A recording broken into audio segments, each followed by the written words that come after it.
السلام علیکم ناظرین ہماری آج کی تحریر کا عنوان ہے عورت کی دنیا، جسے تحریر کیا ہے شازیہ منشا صاحبہ نے۔ تو آئیے پڑھتے ہیں۔ شادی کے بعد عورت کی دنیا اس کے شوہر سے شروع ہو کر اس کے بچوں پر ختم ہو جاتی ہے، سوائے ان عورتوں کی جو اولاد کی نعمت سے محروم رہتی ہیں۔ اولاد سے محروم عورتوں کی زندگی شوہر سے شروع ہو کر اس پر ہی ختم ہو جاتی ہے۔ مرد ہی عورت کے لیے آرام و سکون کا باعث بنتا ہے، اس لیے شادی کے بعد اگر عورت کو مرد کی طرف سے عزت و احترام اور تحفظ ملے تو اس کو دنیا میں ہی جنت جیسی خوشی میسر آ جاتی ہے۔ اگر یہ سب نہ ہو تو پھر اس کو دنیا میں ہی دوزخ کا عذاب بھگتنا پڑتا ہے۔ پچھلے دنوں ہمارے اسکول میں سالانہ رزلٹ کی تقریب تھی۔ کورونا کے پھیلاؤ کی وجہ سے اسکول بند تھے، والدین کو صرف بچوں کے رزلٹ ایشو کرنے کے لیے بلایا گیا تھا۔ میرے کلاس روم میں ایک اور ٹیچر بھی اپنی کلاس کا رزلٹ والدین سے شیئر کر رہی تھی۔ ایک والدہ اپنے 4 بچوں کے ساتھ رزلٹ لینے کے لیے اسکول آئیں۔ ان کے 3 بچے اسکول میں پڑھتے تھے، چوتھے بچے کا ابھی انہوں نے ایڈمیشن کروایا ہی تھا۔ پہلے سے پڑھنے والے تینوں بچوں کی اپنی اپنی کلاس میں نمایاں پوزیشن آئی تھی۔ میرے کمرے میں موجود ٹیچر نے ان کو ان کے بیٹے کا رزلٹ بتاتے بہت مبارکباد بھی دی تھی۔ میں نے بھی ان کی بیٹی کا رزلٹ ان سے شیئر کرتے ان کو مبارکباد پیش کی تھی۔ ان کی چھوٹی بیٹی کی ٹیچر اور دونوں ونگز کی ایجوکیشنل کوآرڈینیٹرز بھی ان کو مبارکباد دینے میرے روم میں ہی چلی آئیں۔ میم، آپ کو آج تو مٹھائی کی ٹوکری لانی چاہیے تھی، آپ کے تمام بچے نمایاں پوزیشنز لے کر پاس ہوئے ہیں، ایک ٹیچر نے مسکراتے ہوئے ان سے کہا۔ یہ سننے کے بعد اس نے کچھ نہ کہا، بس پھیکی سی مسکراہٹ مسکرا دی۔ اس کی آنکھوں میں بھی اداسی تھی۔ میں اس کی آنکھوں کی اداسی اور پھیکی مسکراہٹ کو محسوس کر رہی تھی۔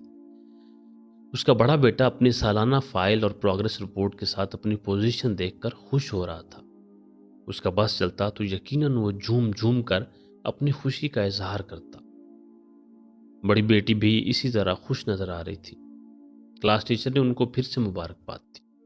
سب ٹیچرز آپس میں ان کے بچوں کی اچھی کارکردگی پر ڈسکشن کرنے لگیں۔ وہ ان کی باتیں سن کر پھیکی مسکراتی رہیں، مگر منہ سے کچھ نہ کہا۔ خیر، سب ٹیچرز ان کو مبارکباد دینے کے بعد کمرے سے چلی گئیں۔ وہ بھی کمرے سے باہر جانے لگیں تو میں نے ان کو روک لیا۔ آپ کے تمام بچوں کی اتنی اچھی پوزیشنز آئی ہیں، مگر آپ خوش نظر نہیں آ رہی۔ میں نے ان سے استفسار کیا۔ میری بات سن کر وہ خاموشی سے میرے سامنے آ کر کھڑی ہو گئیں۔ میری بات کا بھی انہوں نے مخصوص پھیکی مسکراہٹ سے ہی جواب دیا تھا۔ میں ان کی آنکھوں کی اداسی پڑھ چکی تھی۔ مجھ میں بھی اداسی کی وجہ جاننے کا تجسس پیدا ہوا۔ اگر کوئی پریشانی ہے تو آپ مجھے بتا سکتی ہیں، میں نے ان کی اداس آنکھوں میں جھانکتے کہا۔ پہلے وہ خاموش رہیں، پھر دھیرے سے بولی،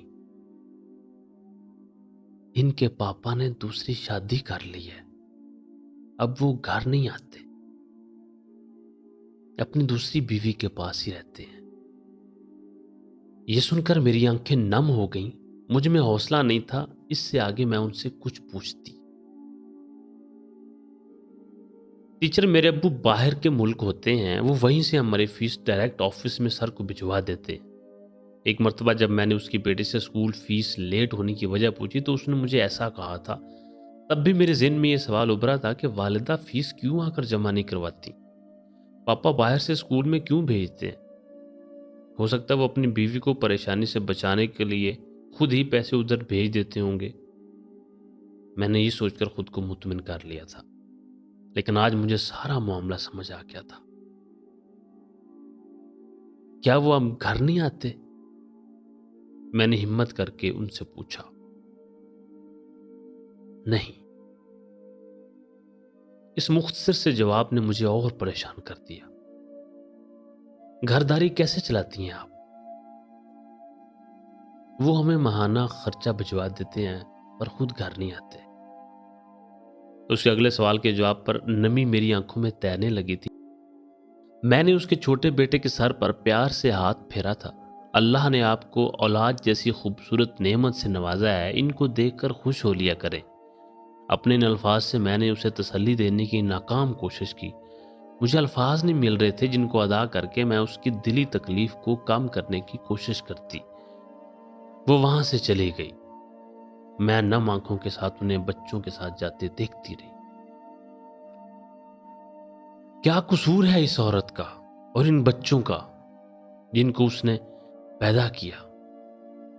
شادی کے بعد صرف اس کے شوہر کا اپنے اس خاندان کو نان و نفقہ پہنچا دینا ہی فرض تھا؟ کیا اس کی بیوی اور اس کے بچے اس کی محبت، توجہ اور وقت کے حقدار نہیں تھے؟